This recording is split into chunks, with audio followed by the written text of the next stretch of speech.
बताइए। नमस्ते आचार्य जी, आपको जन्मदिन की हार्दिक शुभकामनाएँ। सर, जैसे अभी जो आपने प्रदर्शित करा नाटक, तो इसी से रिलेटेबल लगता है अपना पूरा जीवन।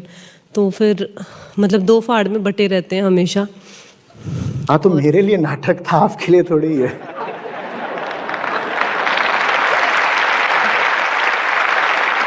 देखो, क्या बोलता हूँ बार-बार, शिक्षक का काम होता है आईना बनना, तो ये तो मैंने आपको आपकी ज़िंदगी दिखाई है।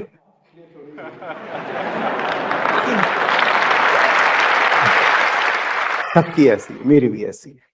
ये बर्दाश्त नहीं हो रहा अब।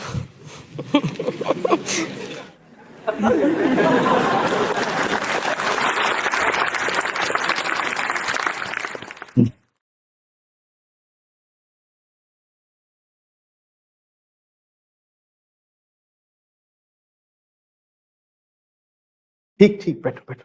नाटक है। प्रणाम आचार्य जी, बहुत बहुत धन्यवाद हमारे जीवन को आईना दिखाने के लिए। लेकिन अब तो उलझ चुके हैं।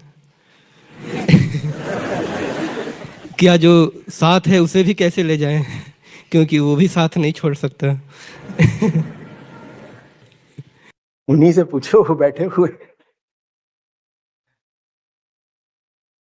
जो साथ है वो भी इंसान है ना। जी। इंसान है ना। उसको इंसान देखने में दिक्कत इसलिए होती है क्योंकि हम अक्सर देह देखकर, लिंग देखकर लाए होते हैं। साथ बनता ही ऐसे ही है, प्रकृति यही चाहती है कि साथ ऐसा ही बने विपरीत लिंगियों में। तो इसलिए ये बहुत बहुत साधारण सी बात, बहुत साधारण सी बात कि वो जो साथ है आपके मोहिनी, वो भी इंसान है। ये कौंधती ही नहीं, इतनी साधारण सी बात है, वो भी इंसान है। मेरे मन में था, पर फिर मैंने कहा कि पता नहीं, तैयारी का समय भी नहीं था, जितनी तैयारी थी ज्यादातर आज सुबह ही हुई है। तो ये भी सब अभी अभी लाया गया, आधे 1 घंटे पहले। नहीं तो इसमें रोल रिवर्सल भी हो सकता था। मैं नंद को यहां सुला देता, मोहिनी को खड़ा कर देता, क्योंकि इंसान इंसान है। इंसान की छटपटाहट तो उसकी चेतना में है, लिंग कोई भी हो। मुझे खतरा ये लग रहा था कि ऐसे प्रदर्शित करने में वही पुरानी भावना और ज्यादा दृढ़ होती है, रीइंफोर्स होती है कि सत्य, साधु, धर्म की ओर जाने में स्त्री बाधा बनती है। पर नाटक लिखा ही ऐसा गया है, तो फिर शरीर पुरुष का है, तो मैं खुद मोहिनी बनूं, ये थोड़ा सा मुश्किल हो जाता।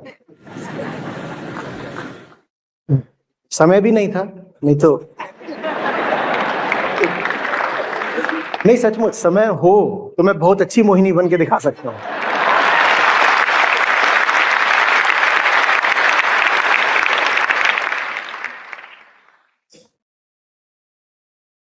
तो जो आकुलता नंद में थी वही उस दूसरे इंसान में जो सो रहा था, वो भी इंसान है। जैसे ये भीतर से बिलख रहा है कि पैसा मिला हुआ है, युवा है, ताकत है, जाकर जंगल न जाने किस जानवर से खुद ही भिड़ गया था, सुंदर पत्नी है, फिर भी व्याकुलता है। उसी तरीके से वो जो स्त्री होती है ना, उसमें भी बराबर की व्याकुलता होती है, वो भी इंसान है।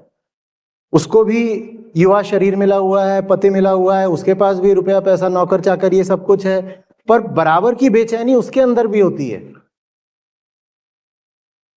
जो पुराना मॉडल चला है और जो कुछ हद तक इस नाटक से भी शायद प्रदर्शित हो गया हो, वो ये है कि व्याकुलता तो साहब बस पुरुषों का विशेषाधिकार है।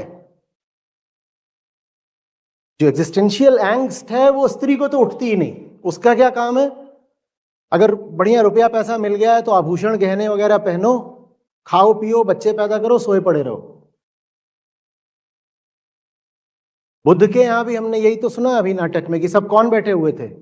भिक्षु ही बैठे हुए थे वहां, भिक्षुणी की तो हमने सुनी नहीं बात।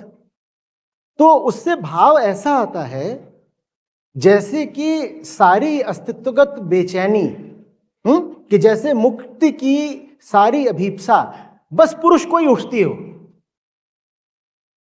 स्त्री तो माया की बच्ची है, उसको बड़ा अच्छा लगता है कि मैं बंधन में ही पड़ी रहूं, वो चाहती ही नहीं मुक्त होना।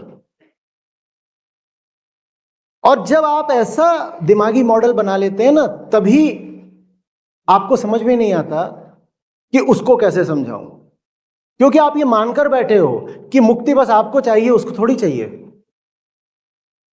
आप ये मानकर बैठे हो कि मुक्ति बस आपको चाहिए, उसको तो चाहिए नहीं। तो फिर आपको बड़ी तकलीफ उठती है। फिर आप जो अभी सवाल कर, ऐसा सवाल करते हो कि अब तो हमारी शादी हो गई, हमारे जीवन में कोई है, तो अब हम उसको कैसे समझाएं? उसको कैसे समझाएं माने क्या? जैसे तुम समझे हो वैसे ही वो समझेगी। जो आग तुम्हें लगी हुई है वही उसको भी लगी हुई है। जिन भ्रमों में तुम जी रहे हो उन्हीं में वो भी जी रही है। तो उसको समझाएं माने क्या? दूसरी प्रजाति है। ऐसी क्या विशेष समस्या आ जाती है किसी स्त्री को समझाने में?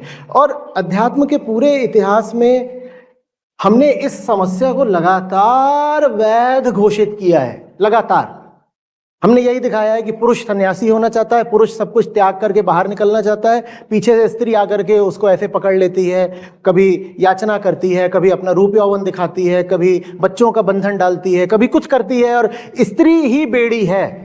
पुरुष तो पंछी की तरह आजाद होकर उड़ना चाहता है, स्त्री पिंजड़े की तरह उसे पकड़ लेना चाहती है। क्या ये मॉडल सचमुच ठीक है? क्या ये ठीक है मॉडल? मुझे तो उल्टा लगता है।